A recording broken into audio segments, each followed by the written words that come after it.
À l'anniversaire de ma fille, j'ai trouvé son gâteau dans la poubelle. Ma sœur a ricané, de toute façon, elle ne le méritait pas, j'ai pris mon enfant et je suis parti. Le lendemain matin, maman a appelé, en pleurant, s'il te plaît, parle au lieu de réception avant qu'il n'annule le mariage de ta sœur. Je m'appelle Marie, et je suis une mère célibataire de 34 ans, maman de la plus incroyable petite fille de 8 ans nommée Emma. Ce qui s'est passé le week-end dernier a complètement brisé ma relation avec ma famille. Et honnêtement, je ne pense pas qu'il y ait de retour en arrière possible. Laissez-moi vous donner un peu de contexte. Ma sœur cadette, Victoria, a toujours été l'enfant prodige. Elle a 29 ans, elle est magnifique, pleine de succès, et fiancée à un riche gestionnaire de fonds spéculatifs nommé Preston. Tout dans sa vie semble parfait, du moins en apparence. En grandissant, j'ai toujours été la responsable, la fille fiable qui aidait pour tout, tandis que Victoria recevait toute l'attention et les éloges simplement pour exister. Quand je suis tombé enceinte d'Emma à 25 ans, mon ex-petit ami, Marcus, s'est immédiatement défilé. Je venais d'avoir 26 ans quand elle est née. Mes parents étaient déçus mais m'ont soutenu, même si j'ai toujours eu l'impression de les avoir laissés tomber. Victoria, de son côté, ne me l'a jamais laissé oublier. Elle faisait des petites remarques sur mes choix, sur mes difficultés financières, sur le fait qu'Emma n'avait pas de figure paternelle. Mais je prenais sur moi, parce que la famille, c'est la famille, n'est-ce pas? Avançons jusqu'à il y a 3 semaines. Le 8e anniversaire d'Emma approchait, et elle en parlait depuis des mois. Elle voulait une fête sur le thème des princesses, avec toutes ses amies de l'école. J'avais économisé de l'argent pendant 6 mois pour que cela se réalise. En tant que réceptionniste médicale, je ne gagne pas beaucoup, mais je voulais offrir quelque chose de spécial à ma fille.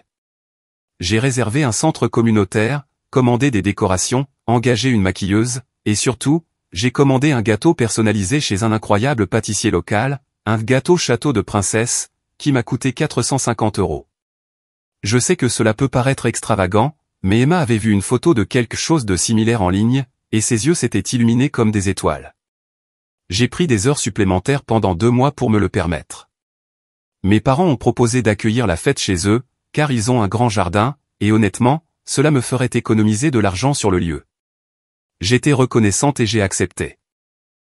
Victoria était censée être là aussi, même si elle se comportait bizarrement à ce sujet, faisant des commentaires sur le fait que la fête était trop élaborée pour un simple anniversaire d'enfant. La fête était prévue pour le samedi à 14 h. Je suis arrivé chez mes parents à 10 h pour tout préparer.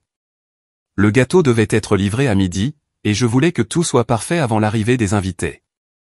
Ma mère, Patricia, m'aidait à accrocher des banderoles et des ballons. Mon père, Robert, installait des tables dans le jardin. Victoria est arrivée vers 11 h avec Preston. Elle a immédiatement commencé à critiquer les décorations, disant qu'elles avaient l'air bon marché et que les couleurs étaient trop enfantines. Je lui ai rappelé que c'était une fête pour une enfant de 8 ans, mais elle a simplement levé les yeux au ciel. Preston semblait mal à l'aise avec son attitude, mais n'a rien dit. Quand le gâteau est arrivé, j'étais tellement excité. Le livreur l'a apporté, et il était encore plus beau que je ne l'avais imaginé.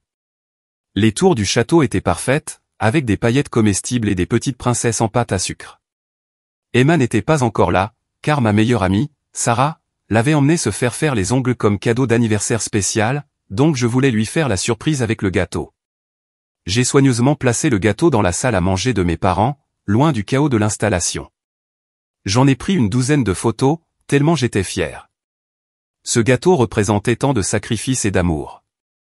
Je l'ai recouvert d'une cloche à gâteau pour le protéger et je suis retourné dehors pour finir de décorer. Vers 12 h 30, Victoria m'a prise à part. Elle semblait agitée, et son visage était rouge. Elle m'a dit qu'elle devait me parler de quelque chose d'important concernant son mariage. Le mariage de Victoria était prévu exactement 2 semaines après l'anniversaire d'Emma, et elle était de plus en plus stressée à ce sujet. Elle a commencé à se plaindre que son organisatrice de mariage avait raté un détail sur les centres de table, et qu'elle avait besoin que j'appelle un fournisseur sur le champ pour régler le problème. Je lui ai dit que je l'aiderais après la fête, mais que pour le moment, je devais me concentrer sur l'anniversaire d'Emma. Elle a eu cette expression sur son visage, une expression tordue de fureur que je n'avais jamais vue auparavant. Bien sûr, a-t-elle sifflé. Tout tourne toujours autour d'Emma, ta précieuse petite erreur que tu exhibes comme si elle était de la royauté. J'étais abasourdi. Je lui ai dit que c'était complètement déplacé et je suis parti. J'aurais dû savoir que quelque chose n'allait pas, mais j'étais trop concentré sur la préparation. Les invités ont commencé à arriver à 13h30, et à 14h, nous avions une vingtaine d'enfants qui couraient dans le jardin avec leurs parents. Emma est arrivée à 14h15, et son visage, quand elle a vu tous ses amis et les décorations, valait chaque centime et chaque heure supplémentaire. Elle portait une robe de princesse que j'avais trouvée dans un magasin d'occasion et que j'avais retouchée pour qu'elle lui aille parfaitement. Elle était absolument radieuse. La fête se déroulait à merveille. La maquilleuse a eu un succès fou. Les jeux étaient amusants. Et Emma passait le meilleur moment de sa vie. Vers 15h30, c'était l'heure du gâteau. J'ai demandé à ma mère de m'aider à la porter, et nous sommes entrés ensemble dans la salle à manger. La cloche à gâteau était toujours là, mais quelque chose clochait. Quand je l'ai soulevée, mon cœur s'est arrêté. Le présentoir à gâteau était vide, à l'exception de miettes et de traces de glaçage. J'ai regardé frénétiquement autour de moi et j'ai vu la poubelle dans le coin. Mon estomac s'est noué. Je me suis approché et j'ai regardé à l'intérieur. Il y avait mon magnifique château de princesse à 3 étages, complètement démoli et jeté. Quelqu'un l'avait détruit avec ses mains, écrasant les tours, arrachant les décorations, réduisant des mois d'économie en décombres avant de le jeter à la poubelle. Je suis resté là, sous le choc, incapable de comprendre ce que je voyais. Ma mère a eu un hoquet de surprise à côté de moi. J'ai entendu des pas et je me suis retourné pour voir Victoria, debout dans l'encadrement de la porte, avec une expression suffisante sur le visage. « Qu'est-il arrivé au gâteau ?» ai-je demandé, la voix tremblante. Victoria a haussé les épaules. Je l'ai jeté. Il prenait trop de place dans la salle à manger, et honnêtement, Emma ne le méritait pas de toute façon. Tu gâtes cet enfant alors que tu peux à peine subvenir à tes propres besoins. Je n'en croyais pas mes oreilles. Tu as jeté le gâteau d'anniversaire de ma fille? Le gâteau pour lequel j'ai économisé pendant 4 mois? Oh, s'il te plaît, Marie, arrête d'être si dramatique. Ce n'est qu'un gâteau. Tu agis comme si Emma était le centre de l'univers, alors qu'en réalité, elle n'est qu'un rappel de tes mauvais choix de vie. Mon mariage est dans 2 semaines, et personne ne se soucie de la fête d'anniversaire d'une gamine quand il y a quelque chose de vraiment important qui se passe dans cette famille. Ma mère a essayé d'intervenir, disant quelque chose sur le stress de Victoria, mais je n'écoutais pas. Je suis passé devant Victoria, j'ai traversé la maison et je suis sorti dans le jardin. J'ai trouvé mon père et je lui ai raconté ce qui s'était passé. Il avait l'air horrifié, mais aussi impuissant, comme s'il ne savait pas comment arranger les choses. J'ai rassemblé Emma, qui ne comprenait pas pourquoi nous n'avions pas de gâteau. Je lui ai dit qu'il y avait eu un accident et que nous devions partir. Elle s'est mise à pleurer, et voir les larmes de ma fille, à cause de la cruauté de ma sœur, a été la goutte d'eau. J'ai emballé les cadeaux d'Emma qui avaient déjà été ouverts, je me suis excusé auprès des autres parents, et j'ai quitté cette maison. Sarah m'a aidé à mettre Emma dans ma voiture. Ma fille sanglotait, me demandant ce qu'elle avait fait de mal, pourquoi nous devions quitter sa propre fête. Je lui ai assuré qu'elle n'avait rien fait de mal, que parfois les adultes font des erreurs terribles, mais à l'intérieur, je tenais à peine le coup. Ce soir-là, j'ai emmené Emma dans son restaurant préféré. Nous avons commandé son plat favori, et je lui ai acheté un petit gâteau à l'épicerie. Ce n'était pas le gâteau château qu'elle méritait, mais j'ai essayé de faire au mieux. Elle s'est endormie cette nuit-là, toujours dans sa robe de princesse, des larmes séchées sur ses joues, et j'ai pleuré dans ma propre chambre pendant des heures. Le lendemain matin, dimanche, mon téléphone a commencé à sonner à 7 heures. C'était ma mère. Sa voix était paniquée, presque hystérique. « Marie, tu dois appeler le domaine de Willowbrook tout de suite. Il menace d'annuler le mariage de Victoria. S'il te plaît, tu dois arranger ça. Elle est dévastée. » J'étais confuse. Le domaine de Willowbrook était le lieu où Victoria allait se marier. C'était un endroit exclusif, cher, qui exigeait un acompte énorme et avait une liste d'attente d'1 an en général. Mais qu'est-ce que j'avais à voir avec ça? Maman, je n'ai aucune idée de ce dont tu parles. Pourquoi annulerait-il? Et qu'est-ce que ça a à voir avec moi? La voix de ma mère est devenue encore plus frénétique. Le propriétaire a appelé Victoria ce matin et a dit qu'ils annulaient son contrat de mariage. Quelque chose à propos de la personne qui a payé l'acompte qui retire son autorisation et demande un remboursement. Victoria a dit que c'est toi qui l'as aidé à mettre en place le paiement, et maintenant le lieu menace de poursuites judiciaires si elle ne peut pas fournir un nouvel acompte immédiatement. Tu dois les appeler et expliquer qu'il y a eu une erreur. J'étais assise dans mon lit, complètement perplexe. Je n'avais jamais aidé Victoria avec quoi que ce soit concernant le lieu de son mariage. Je n'étais même jamais allé au domaine de Willowbrook. J'ai dit cela à ma mère, mais elle a insisté que j'avais dû oublier, que Victoria avait dit que je l'avais aidé avec les arrangements financiers. Maman, je n'ai jamais touché à quoi que ce soit lié au paiement du mariage de Victoria. Je ne sais pas de quoi elle parle. Et honnêtement, après ce qu'elle a fait à Emma hier, je me fiche un peu de ses problèmes de mariage. Ma mère s'est mise à pleurer. Comment peux-tu être si cruel? Ta sœur a fait une erreur hier. Elle était stressée, mais maintenant tout son mariage s'effondre, et tu ne veux même pas passer un coup de fil pour aider à arranger les choses. J'ai raccroché. Je ne pouvais pas supporter cette manipulation. 20 minutes plus tard, Victoria a appelé. J'ai failli ne pas répondre, mais quelque chose m'a poussé à décrocher. Marie, espèce de garce vengeresse, a-t-elle hurlé au téléphone. Tu as fait ça exprès. Tu as saboté mon mariage parce que tu es jalouse que je sois réellement réussie et heureuse. Victoria, je n'ai aucune idée de ce dont tu parles. Je n'ai rien fait à ton mariage. Ne me mens pas. Le lieu a dit que l'autorisation de dépôt a été retirée, et ils exigent un nouveau paiement ou ils annuleront tout. C'est toi qui as créé ce compte pour moi. Maintenant, ils annulent tout, et je vais perdre la date de mon mariage à moins de trouver un autre acompte immédiatement. Je n'ai jamais créé de compte pour toi. Je n'ai jamais rien eu à voir avec l'organisation de ton mariage. Tu délires. Il y a eu une pause. Attends, tu ne sais vraiment pas de quoi je parle? Non, Victoria. Je n'ai aucune idée de ce qui se passe avec ton lieu, mais honnêtement, après ce que tu as fait à Emma, je ne t'aiderai pas, même si je le pouvais. Elle a raccroché, et je suis restée assise, essayant de reconstituer ce qui se passait. Environ 1 heure plus tard, j'ai reçu un texto de Preston, le fiancé de Victoria. Il était long et plein d'excuses. Le texto expliquait que Preston en avait finalement assez du comportement de Victoria. Il avait des doutes sur le mariage depuis des mois, en voyant comment elle traitait les gens, y compris moi et Emma. Hier, à la fête, quand il a vu ce que Victoria a fait au gâteau et entendu ce qu'elle a dit sur Emma, quelque chose a cédé en lui. Il était rentré chez lui et avait pris une décision. Il avait payé la compte du lieu de réception avec son compte personnel. Et ce matin-là, il avait appelé le domaine de Willowbrook pour leur dire qu'il retirait son autorisation de paiement et demandait un remboursement complet, car il annulait le mariage. La politique du lieu exigeait que les deux parties autorisent l'acompte, et sans son consentement, il ne pouvait pas garder son argent. Il leur a dit que Victoria devrait fournir un nouvel acompte si elle voulait conserver la date, sachant très bien qu'elle ne pouvait pas se le permettre seule. Le texto de Preston continuait, disant qu'il rompait avec Victoria et annulait complètement le mariage.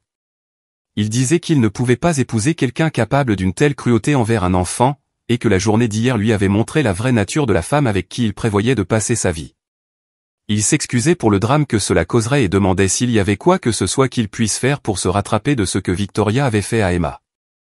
Il terminait le texto en disant qu'il avait déjà envoyé un paiement sur mon compte Venmo, le même montant que le gâteau détruit, plus un extra, et qu'il espérait qu'Emma pourrait avoir une vraie célébration.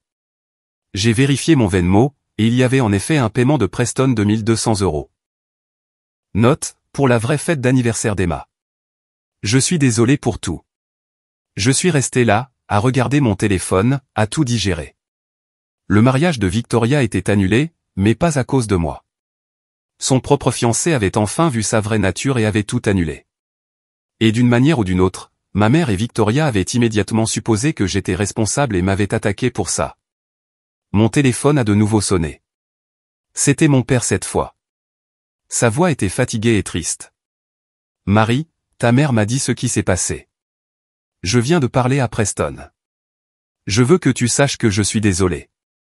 Je suis désolé pour hier, pour ne pas t'avoir défendu, toi et Emma, quand Victoria a détruit ce gâteau. Je suis désolé de t'avoir appelé ce matin sans connaître toute l'histoire. Preston m'a tout raconté, et je comprends pourquoi il a fait ce qu'il a fait. Je me suis mise à pleurer. Papa, elle a détruit l'anniversaire d'Emma. Elle a délibérément gâché la seule chose spéciale pour laquelle j'avais si durement économisé. Et elle a dit qu'Emma ne le méritait pas, je sais, ma chérie. Ce que Victoria a fait est impardonnable. ta mère et moi avons encouragé son comportement pendant trop longtemps, et nous vous avons laissé tomber, toi et Emma, hier. Je vais faire mieux. Nous allons faire mieux. Papa, je ne sais pas si je peux encore venir. Pas si Victoria est là. Je ne peux pas exposer Emma à ce genre de cruauté. Je comprends. Nous trouverons une solution. Mais pour l'instant, concentre-toi sur Emma. Offre-lui l'anniversaire qu'elle mérite. Nous avons raccroché, et j'ai passé le reste de la matinée à planifier. Avec l'argent de Preston, j'ai réservé à nouveau le centre communautaire que j'avais initialement envisagé. J'ai appelé tous les parents des amis d'Emma et j'ai expliqué qu'il y avait eu une urgence familiale hier, mais que nous organisions une fête de rattrapage samedi prochain. Toutes les familles ont dit qu'elles viendraient. J'ai commandé un autre gâteau chez le même pâtissier, encore plus élaboré que le premier. J'ai engagé un personnage de princesse pour venir rencontrer Emma. J'ai mis le paquet, parce que ma fille le méritait, et pour une fois, j'avais les moyens de le rendre vraiment spécial. Au cours de la semaine, ma mère a appelé plusieurs fois. Victoria avait apparemment eu une dépression nerveuse complète quand elle a réalisé que son mariage était vraiment annulé et que Preston était sérieux au sujet de leur rupture. Elle a essayé de contacter d'autres lieux, mais sans l'argent de Preston, et avec un préavis si court, rien n'était disponible. Ma mère m'a supplié de parler à Preston, de le convaincre de changer d'avis. J'ai refusé. Je lui ai dit que Preston avait pris sa propre décision en fonction des actions de Victoria, et que je n'allais pas le manipuler pour qu'il reste avec quelqu'un qui avait montré une telle cruauté. Mais c'est ta sœur, a plaidé ma mère.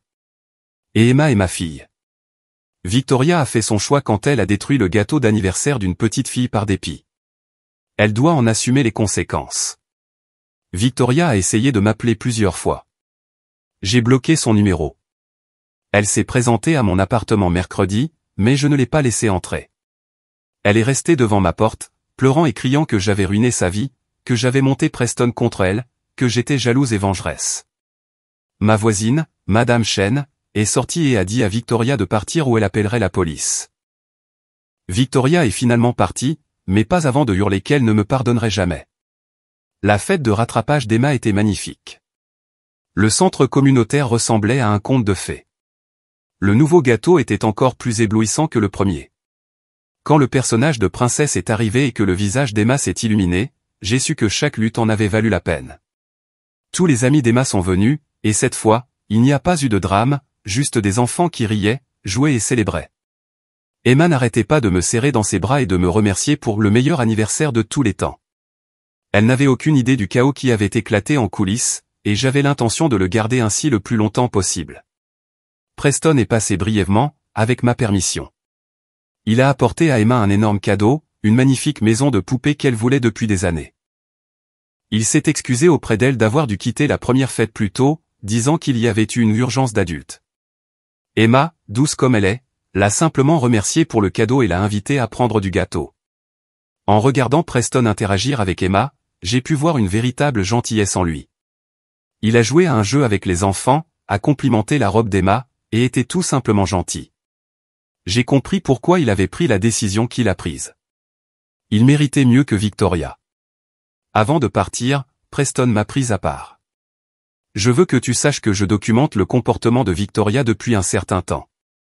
La façon dont elle parle des gens, la façon dont elle traite les employés de service, les commentaires cruels sur Emma. J'ai des textos, des enregistrements de moments où je l'ai confrontée à ce sujet. Si elle essaie de te causer des ennuis juridiques ou de répandre des mensonges sur le fait que tu as saboté le mariage, j'ai des preuves qui montreront exactement pourquoi j'ai mis fin à notre relation. Je l'ai remerciée. Je n'avais même pas envisagé que Victoria pourrait essayer de me blâmer publiquement pour son engagement raté. Mais connaissant Victoria, c'était tout à fait possible. La semaine suivante a été relativement calme. Mon père est passé voir Emma, lui apportant un cadeau d'anniversaire en retard. Il s'est de nouveau excusé, et nous avons eu une longue conversation sur les limites et les attentes pour l'avenir. Il a convenu que Victoria devait faire face aux conséquences de ses actes et que l'encourager n'avait rendu service à personne. Ma mère était une autre histoire. Elle appelait constamment, alternant entre me supplier de me réconcilier avec Victoria et me reprocher de ne pas être plus indulgente. Elle disait que les familles se pardonnent, que garder des rancunes était mal, que Victoria souffrait déjà assez avec son engagement rompu. Je lui ai finalement dit clairement, « Maman, Victoria n'a pas blessé Emma accidentellement. Elle a délibérément détruit quelque chose qui comptait énormément pour ma fille, et elle l'a fait par dépit et par jalousie. Elle a dit qu'Emma ne méritait pas un beau gâteau d'anniversaire. Quel genre de personne dit ça d'une enfant de 8 ans? Est-ce que tu me demanderais de lui pardonner si elle avait blessé Emma physiquement au lieu d'émotionnellement? Ma mère est restée silencieuse. Puis elle a dit, mais c'est aussi ma fille, Marie. Je sais, maman, mais moi aussi. Et Emma est ta petite fille. Quand tu me demandes d'excuser ce que Victoria a fait, tu me dis que ses sentiments comptent plus que la douleur d'Emma. Tu me dis que maintenir la paix est plus important que de protéger mon enfant. Nous ne nous sommes pas parlé pendant quelques jours après cette conversation. Quand elle a finalement rappelé, son ton était différent. J'ai réfléchi à ce que tu as dit, a-t-elle commencé. Ton père et moi avons discuté, et nous avons réalisé que nous avons été injustes envers toi pendant longtemps. Nous avons laissé Victoria s'en tirer avec trop de choses parce que c'était plus facile que de confronter son comportement. Nous sommes désolés. C'était un début. Pas un pardon, pas encore, mais une reconnaissance qui comptait. Victoria, pendant ce temps, avait apparemment raconté à qui voulait l'entendre que j'avais saboté son mariage par jalousie. Des parents éloignés et des amis de la famille m'ont contacté, confus, pour me demander ma version de l'histoire. Je leur ai simplement dit que Preston avait pris sa propre décision en fonction de ce qu'il avait vu, et qu'il devait lui demander directement s'il voulait des détails. Preston, fidèle à sa parole, a rétabli la vérité quand les gens l'ont approché. Il a été honnête sur ce qu'il avait vu, sur la cruauté de Victoria envers Emma, et sur sa propre décision de mettre fin à la relation. Certaines personnes l'ont cru. D'autres n'ont pas voulu accepter que Victoria soit capable d'un tel comportement. Environ 3 semaines après la fête de rattrapage d'Emma, j'ai reçu une lettre par la poste. C'était de Victoria, manuscrite, sur plusieurs pages. J'ai failli la jeter sans la lire, mais la curiosité l'a emportée. La lettre commençait par des excuses. Elle disait qu'elle voyait un thérapeute depuis le départ de Preston, qu'elle travaillait sur elle-même, qu'elle comprenait maintenant à quel point elle avait blessé Emma. Elle disait qu'elle avait été jalouse de ma relation avec ma fille, jalouse de l'amour que j'avais dans ma vie malgré mes difficultés, jalouse que je semble heureuse même sans le succès matériel qu'elle avait atteint. Elle a écrit sur la pression qu'elle avait toujours ressentie pour être parfaite, pour être la fille qui réussit, pour compenser mes erreurs.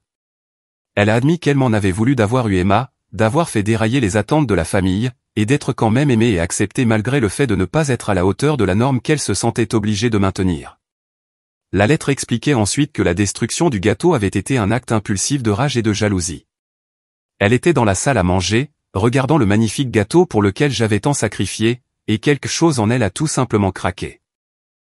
Elle a pensé à toute l'attention qu'Emma recevait, à tout l'argent que j'avais dépensé pour cette fête alors que je ne pouvais supposément pas me le permettre, et elle l'a simplement détruit. Elle a écrit qu'elle l'a immédiatement regretté, mais que l'orgueil et la colère l'ont poussée à s'enfoncer davantage lorsqu'on l'a confrontée.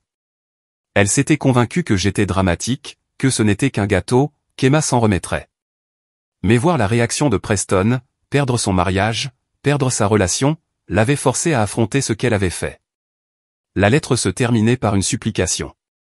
Elle demandait s'il y avait un moyen pour que je lui pardonne, pas maintenant, mais un jour.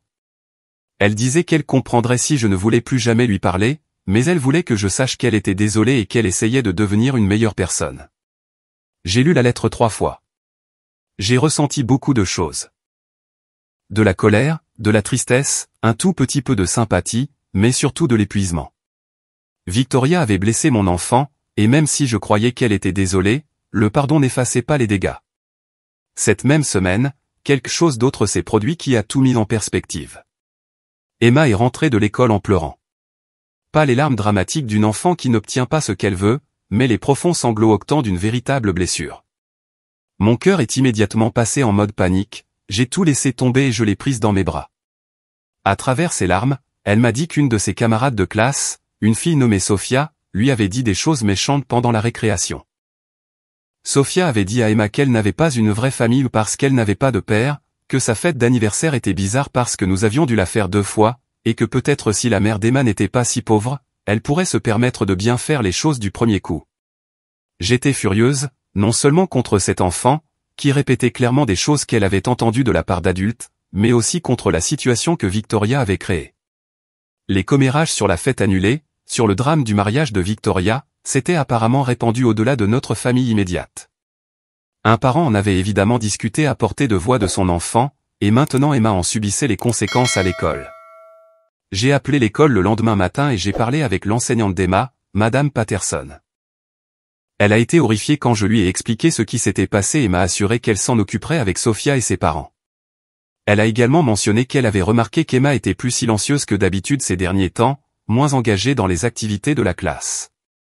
Cette conversation m'a fait réaliser que malgré tous mes efforts pour protéger Emma du traumatisme des adultes, elle avait été plus affectée que je ne le pensais. Les enfants sont perspicaces. Ils perçoivent la tension et le stress, même lorsque nous pensons le cacher. J'ai pris rendez-vous avec une thérapeute pour enfants que mon assurance couvrait partiellement. La docteure Michelle Sanders était une femme chaleureuse et douce, spécialisée dans l'aide aux enfants pour traiter les traumatismes et les transitions familiales. Emma était hésitante au début, mais la docteure Sanders avait une façon de faire de la thérapie un jeu, utilisant des jouets et de l'art pour aider Emma à exprimer ses sentiments. Après la 3e séance, la docteure Sanders a demandé à me parler en privé. Elle m'a expliqué qu'Emma traitait des sentiments d'abandon et de confusion, non seulement à propos de l'incident de l'anniversaire, mais aussi de la situation familiale plus large. Emma avait compris que nous ne voyions plus Victoria, qu'il y avait une tension avec ses grands-parents, et elle l'intériorisait comme étant en quelque sorte de sa faute. Les enfants croient souvent qu'ils sont le centre de tout, a expliqué la docteure Sanders. Emma sait que le problème a commencé à sa fête d'anniversaire, donc dans son esprit, c'est elle qui a causé tout cela. Elle porte une culpabilité qui ne lui appartient pas, cette révélation m'a brisé le cœur. J'avais été tellement concentré sur la protection d'Emma contre la cruauté de Victoria que je n'avais pas réalisé que je devais l'aider activement à comprendre que rien de tout cela n'était de sa faute. La docteure Sanders m'a coaché sur la manière d'avoir des conversations adaptées à son âge avec Emma sur ce qui s'était passé. Nous avons travaillé ensemble pour aider Emma à comprendre que parfois, les adultes font de mauvais choix, que les relations familiales peuvent être compliquées, et que l'amour ne signifie pas accepter un comportement blessant. Pendant ce temps, la situation avec Sophia à l'école s'est envenimée avant de s'améliorer. La mère de Sophia, Karen, m'a appelé directement, et la conversation ne s'est pas bien passée. Elle m'a accusé de faire toute une histoire pour des enfantillages et a suggéré que si je n'étais pas si sensible, Emma n'aurait pas de problème. Peut-être que si vous appreniez à votre fille à ne pas être si dramatique, elle n'aurait pas de problème avec les autres enfants, a dit Karen, sa voix suintant le jugement. J'ai pris une profonde inspiration, canalisant chaque once de patience que j'avais. Karen, votre fille a dit à la mienne qu'elle n'a pas de vraie famille et s'est moquée d'elle parce qu'elle est pauvre. Ce ne sont pas des enfantillages. C'est du harcèlement, et cela reflète clairement les attitudes qu'elle entend à la maison. Karen a bafouillé, essayant de se défendre, mais je n'avais pas fini. Je ne sais pas ce que vous avez entendu sur les affaires personnelles de ma famille, mais en discuter là où votre enfant peut l'entendre, puis lui permettre d'utiliser cette information comme une arme contre ma fille est inacceptable. L'école gère cela de manière appropriée, et j'attends de vous que vous corrigiez ce comportement à la maison. Elle m'a raccroché au nez, mais le lendemain, Sophia s'est excusée auprès d'Emma. Ce n'était pas l'excuse la plus sincère que j'ai jamais vue, clairement coachée par un parent frustré, mais c'était quelque chose. Plus important encore, Madame Patterson a eu une discussion en classe sur la gentillesse et le respect des différences, ce qui a semblé aider à réinitialiser la dynamique sociale. À travers tout cela, Sarah est restée mon roc. Elle était ma meilleure amie depuis l'université, elle avait été là pendant ma grossesse, après le départ de Marcus, à travers chaque difficulté. Elle est venue un soir après qu'Emma se soit endormie, avec une bouteille de vin et la détermination de me faire parler de tout. Tu tiens le coup pour Emma, a-t-elle dit, nous versant à toutes les deux de généreux verres. Mais Marie, quand est-ce que tu as le droit de craquer? Quand est-ce que tu as le droit de digérer ce que ta propre sœur t'a fait? Je ne m'étais pas vraiment permis de ressentir pleinement la trahison. J'avais été tellement concentré sur Emma, sur la logistique, sur la gestion du drame familial, que j'avais compartimenté ma propre douleur. Mais assise là avec Sarah, le barrage a cédé. J'ai pleuré sur la douleur de voir ma propre sœur s'en prendre à mon enfant. J'ai pleuré sur les années de cruauté subtile et moins subtile que j'avais endurées de la part de Victoria. J'ai pleuré sur le sentiment d'avoir échoué à protéger Emma en l'exposant à quelqu'un capable d'une telle méchanceté. J'ai pleuré sur la perte de la dynamique familiale que j'avais toujours espéré que nous pourrions avoir. Sarah a écouté, m'a tenu dans ses bras, et n'a pas essayé de réparer quoi que ce soit. Elle m'a juste laissé tout ressentir. Quand je me suis finalement épuisé, elle a dit quelque chose qui m'a marqué. Tu sais quelle est la différence entre toi et Victoria? Tu ressens les choses profondément et tu canalises ça en amour et en protection. Elle ressent les choses profondément et elle canalise ça en destruction. Ce n'est pas un reflet de toi. C'est un reflet de ses choix. Les semaines suivantes ont apporté des développements inattendus. Ma mère a appelé pour me dire qu'elle et mon père avaient donné un ultimatum à Victoria.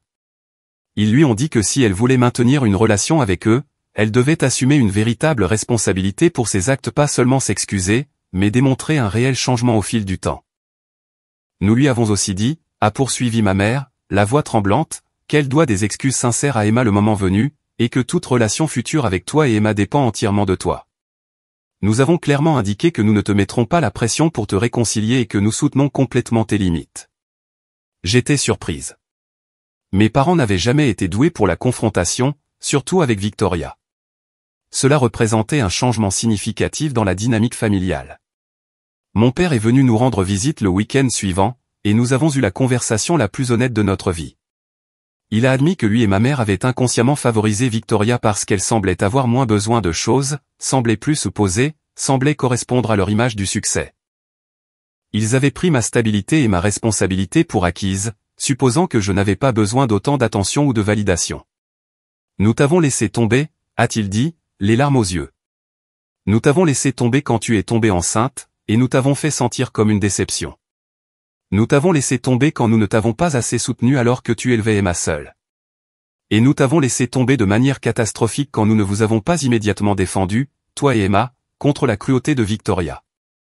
Il m'a dit qu'il suivait sa propre thérapie, qu'il travaillait à comprendre les schémas qui avaient mené à cette situation. Il a demandé s'il pouvait être plus présent dans la vie d'Emma, non pas pour apaiser sa culpabilité, mais parce qu'il voulait sincèrement être un meilleur grand-père. J'ai accepté, avec des limites claires. Il pouvait voir Emma régulièrement, mais toute mention de Victoria devait d'abord être approuvée par moi. Si Emma posait des questions, il devait être honnête, mais de manière adaptée à son âge. Et si jamais Victoria se présentait à l'improviste quand il était avec nous, il devait partir avec elle immédiatement. Il a accepté tout sans hésitation. Au cours du mois suivant, il s'est montré fiable. Il est venu à la pièce de théâtre de l'école d'Emma, l'a emmenée au parc, l'a aidé avec un projet scolaire. Emma a commencé à s'ouvrir davantage à lui, et j'ai pu voir leur relation se renforcer. Un soir, environ 2 mois après l'incident de l'anniversaire, Preston m'a recontacté. Il m'a demandé s'il pouvait me rencontrer pour un café afin de discuter de quelque chose d'important. J'étais hésitante, mais suffisamment curieuse pour accepter. Nous nous sommes rencontrés dans un café tranquille près de mon appartement. Preston avait l'air différent de la dernière fois que je l'avais vu, plus détendu, en quelque sorte, moins accablé. Il m'a remercié de l'avoir rencontré et est allé droit au but. J'ai beaucoup réfléchi à tout ce qui s'est passé, a-t-il commencé, à mon rôle là-dedans, aux signes que j'ai ignorés, autant que j'ai laissé les choses durer avant d'agir. J'ai été complice du comportement de Victoria en ne le dénonçant pas plus tôt. Il a expliqué qu'il avait grandi dans une famille où sauver les apparences était tout, où la confrontation était évitée à tout prix. Quand il a vu des signaux d'alarme dans sa relation avec Victoria, il les avait rationalisés, trouvé des excuses, s'était convaincu que tout le monde avait des défauts. Mais ce qu'elle a fait à Emma, a-t-il poursuivi, je ne pouvais pas rationaliser ça. La cruauté envers un enfant, la destruction délibérée de quelque chose qui apportait de la joie à une petite fille. C'était une ligne que je ne pouvais plus prétendre ne pas exister. Preston m'a dit qu'il avait également suivi une thérapie, travaillant sur ses propres schémas d'évitement des conflits et de désir de plaire aux autres. Il avait réalisé qu'en restant silencieux sur le comportement de Victoria envers les autres, il l'avait permis de s'aggraver. Je voulais te dire ça parce que je sais que mes actions ont eu des répercussions dans ta famille. Annuler le mariage, rompre avec Victoria. Tout cela a eu des effets en cascade. Et bien que je ne regrette pas ma décision, je veux que tu saches que je comprends que cela vous a impacté, toi et Emma, aussi. J'ai apprécié son honnêteté. Nous avons parlé pendant plus d'1 heure de dynamique familiale, de croissance, de la complexité d'aimer des gens qui blessent les autres. Preston a partagé que Victoria avait essayé de le contacter plusieurs fois, qu'elle lui avait envoyé des lettres similaires à celles qu'elle m'avait envoyées, mais il était resté ferme dans sa décision. Elle doit faire le travail pour elle-même, pas pour me récupérer ou pour redorer sa réputation, a-t-il dit. Le vrai changement ne vient pas du désir d'annuler les conséquences. Il vient de la compréhension sincère du mal que vous avez causé et de l'engagement à être différent. Alors que notre conversation touchait à sa fin, Preston a demandé des nouvelles d'Emma, comment elle allait. Je lui ai parlé de la thérapie, de la situation à l'école, de la résilience dont elle faisait preuve. Ses yeux se sont embués, et il a admis que l'un de ses plus grands regrets était de ne pas pouvoir être une présence positive dans la vie d'Emma à long terme. C'est une enfant spéciale, a-t-il dit. Le monde a besoin de plus de gens comme elle. Des gens qui restent gentils quand les autres ne le sont pas. Tu élèves quelqu'un de remarquable, Marie. Cette conversation avec Preston m'a donné beaucoup à réfléchir. Elle a renforcé ma conviction que les conséquences, bien que douloureuses, étaient nécessaires. Elle m'a aussi montré que de bonnes personnes peuvent être en couple avec des gens qui font de mauvaises choses. Et reconnaître cela et s'en aller demande son propre courage. Je n'ai pas répondu à la lettre. Peut-être qu'un jour je le ferai, mais pas maintenant. Emma s'épanouissait, heureuse et en sécurité. Elle avait surmonté le traumatisme de sa fête d'anniversaire gâchée, grâce à l'incroyable célébration de rattrapage. Mon objectif était de maintenir ce bonheur et cette sécurité. Ma relation avec mes parents s'est lentement améliorée. Ils ont fait des efforts pour voir Emma régulièrement, vérifiant toujours avec moi d'abord pour s'assurer que Victoria ne serait pas là. Ils ont reconnu leur rôle dans l'encouragement du comportement de Victoria et ont activement travaillé à fixer des limites avec elle. Mon père m'a dit que Victoria avait déménagé dans un autre état, prenant un emploi dans une autre ville. C'était probablement pour le mieux une chance pour elle de recommencer, de travailler sur elle-même loin des dynamiques familiales qui l'avaient façonnée. Preston et moi sommes restés en contact occasionnel. Il sortait avec quelqu'un de nouveau, quelqu'un qui, disait-il, traitait les gens avec gentillesse et respect. Il envoyait toujours des cadeaux d'anniversaire et de vacances à Emma, ce que j'appréciais. Il était devenu une présence positive inattendue dans nos vies. L'histoire a fini par s'estomper des commérages familiaux. De nouveaux drames sont apparus. D'autres choses ont capté l'attention des gens. Mais l'impact de ce qui s'est passé est resté avec moi. Cela m'a appris l'importance de protéger ma fille, même de la famille. Cela m'a montré que parfois, les gens qui sont censés vous aimer peuvent être ceux qui vous blessent le plus. Et cela m'a rappelé que les conséquences, bien que douloureuses, sont nécessaires à la croissance et au changement.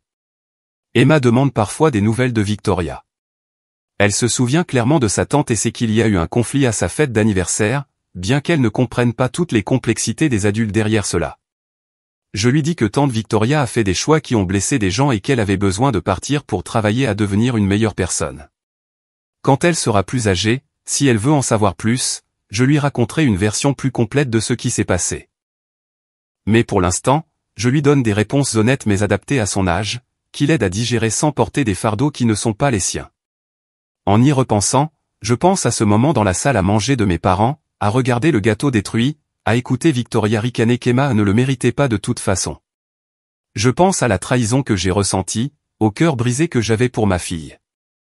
Et je pense à la force qu'il a fallu pour quitter cette fête, pour choisir Emma plutôt que la paix familiale.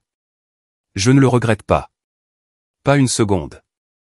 Parce qu'au bout du compte, mon travail n'est pas de rendre ma sœur heureuse ou de maintenir l'harmonie familiale à tout prix. Mon travail est de protéger ma fille, de lui montrer qu'elle compte, qu'elle mérite de belles choses et des célébrations spéciales, et que les gens qui la blessent n'ont pas de passe-droit simplement parce qu'ils partagent notre sang. Emma a toujours 8 ans, bien que son 9e anniversaire approche dans quelques mois. Cela fait environ 6 mois que tout cela s'est produit, et les blessures sont encore relativement fraîches, mais nous guérissons. Elle est confiante, heureuse et gentille. Elle a une estime de soi que j'ai travaillé dur à nourrir. Quand elle parle de son 8e anniversaire, elle se souvient de la fête au centre communautaire, du personnage de princesse, du gâteau incroyable. La première fête s'est quelque peu estompée dans sa mémoire, ce qui est exactement comme il se doit. Quant à Victoria, j'ai entendu dire qu'elle allait mieux. Elle a poursuivi sa thérapie, s'est construit une nouvelle vie dans sa nouvelle ville, et a apparemment beaucoup grandi en tant que personne.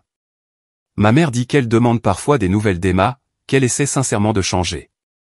Peut-être que c'est vrai, peut-être que non. Seul le temps le dira.